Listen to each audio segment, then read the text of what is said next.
Morning, everybody. Today we're going to be working on a real flat-footed cow horse, ranch horse.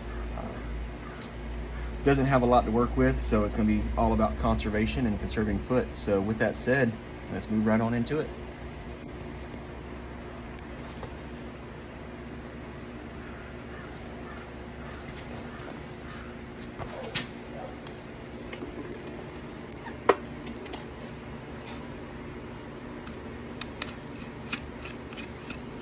Like I said a minute ago, he's very flat-footed, so we're not going to do any knife work on the bottom of this foot because we're going to try to conserve whatever he has here, which is not a lot. His foot feels about like the flesh of a bruised apple, so that's not very good. So as you can tell, like, his sole is completely bottomed out. The texture of it's completely bottomed out. You can kind of see this ridge right out here. A lot of farriers mistake that for depth. That right there is mimicking the peripheral edge of his coffin bone. So with that said, that sole is done. There's nothing there. So our first move is going to be to flip this foot around on the stand and dress all this flare out of the toe and just somewhat try to gather this foot together, pull it all together.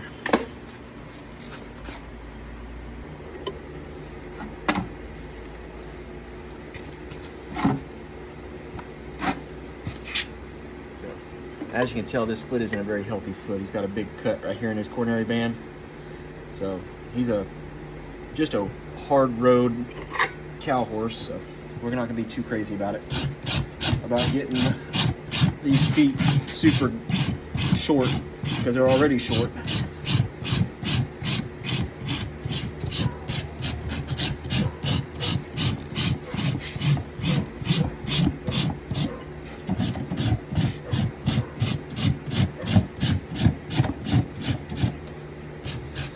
Debating in my head whether or not I want to do a toe clip. Just not sure yet. I'll find out more when I flip the foot around and see the bottom side, and we'll look at our hoof ball thickness when we go to cut our shape in.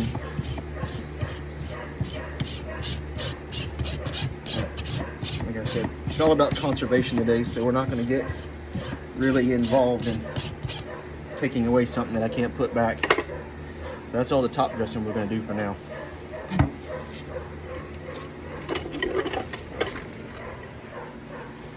So looking at this bottom side, I can still see he doesn't have much even after the dressing. So my goal is going to be to bring these heels back a little bit and then dress his toe back, and then I'm going to cut a shape in, and I'll explain what I mean when I cut a shape in after I get the foot flat.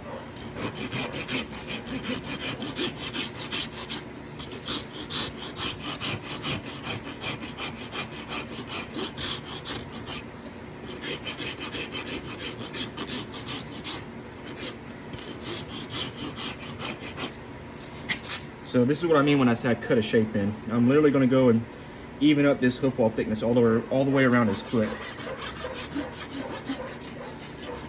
I'm really going to cut this toe in because he's got a lot of toe flare.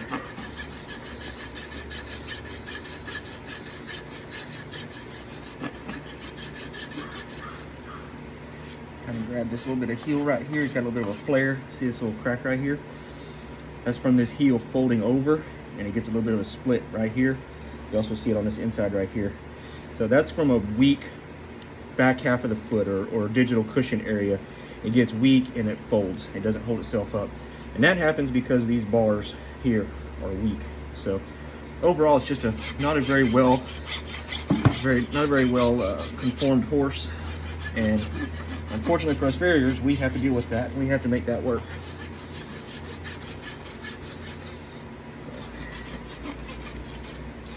Short little fella here. Kind of makes the job a little harder too for a 6'4", 250-pound big guy like myself. What can I say? I chose the wrong profession, but there we are. We're gonna leave that sole just like that. He's got plenty to burn too. We're just gonna take a light burn on him. Doesn't have a whole lot of foot. You can see that foot's only about 3 1/4, maybe 3 1/8 inches long. But yeah, let's fit us up a shoe. While our shoe's in the forge getting hot, we'll go ahead and dress this back foot here. And as you can see, it's a very similar situation with the sole depth and the heels.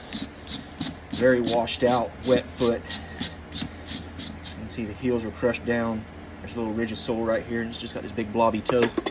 So let's do a little clean out real quick and nip off this little bit of excess toe right here. Again, we're not gonna do any knife work, none whatsoever. No reason to. That knife gets more farriers in trouble than I've ever seen in my life, including me. I was a bad habit of knifing a foot too much. Yeah. Little inside story here. I was working at a barn one time. I was working on a foundered horse, halter horse, and this horse was severely foundered, but she had a pretty pricey foal in her gut. So my job was to keep her standing. Well, at that time in my life, I was pretty arrogant and cocky and thought I could shoe and solve anything. And I took a hoof knife and I dug in right about right here on that foundered horse, that foundered mare. And I made one swipe, and we went right past blood. We went right to a clear fluid that come oozing out of there. I suspect it was some type of sebum or synovial fluid, but that horse had such a compromised blood supply for being so foundered that she no longer had blood in her foot. It was just a big necrotic mess. But yeah, so now there's a joke between a friend of mine. We say, yeah, did you check the dip fluid on one? Dip fluid being distal interphalangeal joint, but did you check the dip fluid on that one? No, I didn't get that short. So just a quick little fun story for y'all. So we gathered up this foot a little more and pull it together. As you can see, these old swampy Florida feet, they don't really maintain depth very well when they stay wet all the time. A couple more months, we dry out down here and his foot will prop back together, his quarters will move forward, his heels will come together, that frog will get a little bit healthier looking. So that's all we're gonna do on that. Let's move on forward to nailing that shoe on the front.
Go. So you can see we did our burn and we didn't get into our sole, so we didn't create any sole pressure. A little tiny bit right here we're going to flick out, a little bit tiny bit right here, but other than that, that's a pretty sweet little burn. One more time to color up the sole.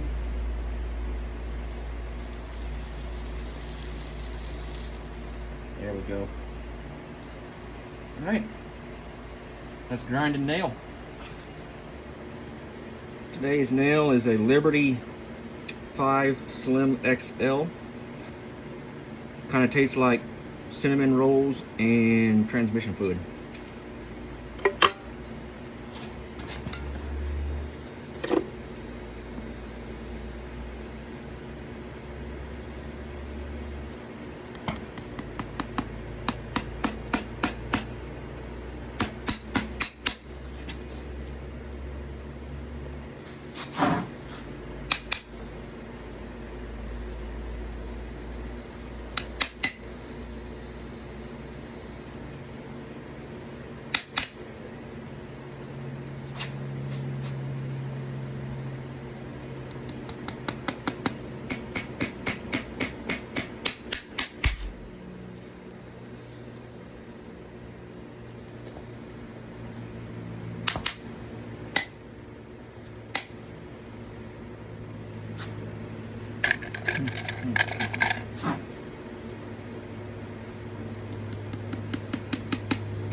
grab this toenail out of here.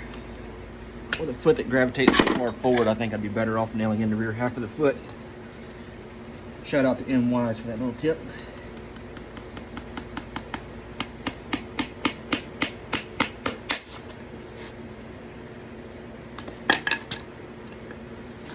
So, that's it. He's got a little teeny tiny foot, kind of flat, so these nails don't go very high up his foot, but got some good coverage.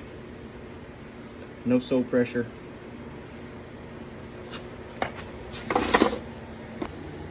Alright, we're gonna clinch this up now. It doesn't look like there's a whole lot to work with here. Actually, I should say there looks like there isn't. So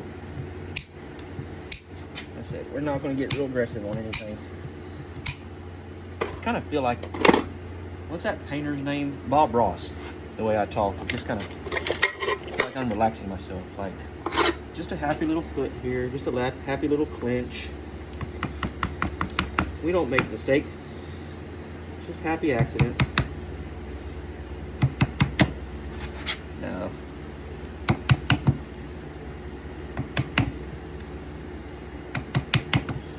So, use the clinch gouge, make a little spot for the clinch. I'm not going to get too carried away with trying to raft on the top of this foot, so I'm just going to fold them on over. Trying to make a square, get it buried in there. Whoa, Bubba. Whoa, Bubba, you're good. Easy now. And then we're just gonna get the sharp edges off these clinches.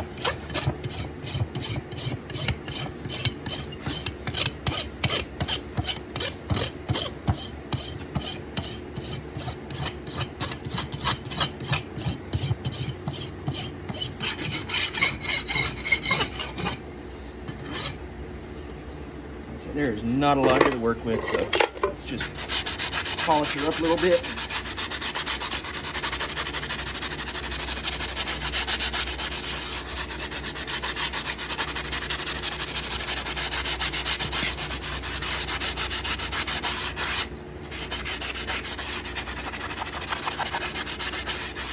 You can kind of only polish a turd so much and it's still a turd, right? Right. So, and somebody said I gotta put some shine on there, so there's a little bit of shine. Kind of like putting lipstick on a pig, you know what I mean? There we go.